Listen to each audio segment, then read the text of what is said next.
తొవ్వెంట పోతుంటే బైకో కార్లను ఏదో తక్లీఫ్ వచ్చింది. రోడ్డు మీదనే ఆగిపోతే పక్కకు నూకి ఏం జరిగిందో చెక్కింగ్ చేపిస్తాం.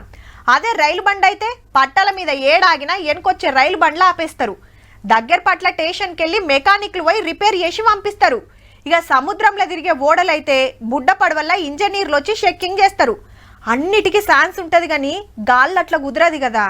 కుట్ర లేదు, కుతంత్రం లేదు, పైలట్ల తప్పు లేదు, ఇంజన్ల ఫాల్ట్ లేదు. విమానం మంచిగానే ఉన్నది, పిట్టలు గిట్టలు ఏం దాకలే.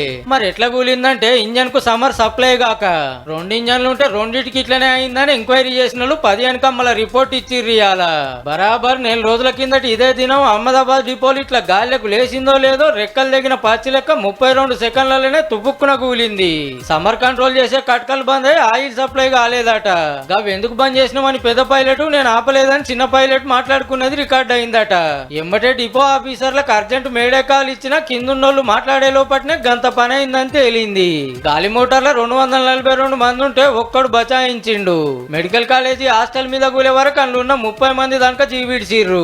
విమానం తుకడాలలో దొరికిన cockpit voice record Delhi lab కు కొంటపోయి చెకింగ్ చేస్తే ఏం జరిగిందో ఎరుకైందట. ఇది నడవంతరం రిపోర్టే ఫైనల్ వచ్చినాక మొత్తం ఎరుకైతుందని వచ్చిండు గాలి మోటార్ల మంత్రి Rammohan Naidu sir. The most wonderful workforce in terms of pilots and the crew in the whole world. We care for the welfare and the well-being of our pilots also. కానీ అంత చెకింగ్ చేసి ఓకే అనుకున్నాకనే విమానం చాలు అవుతుంది. మీదికి పోగానే సడన్ గా oil supply ఎందుకు ఆగిపోయిందో తేలాల్సి ఉందిగా.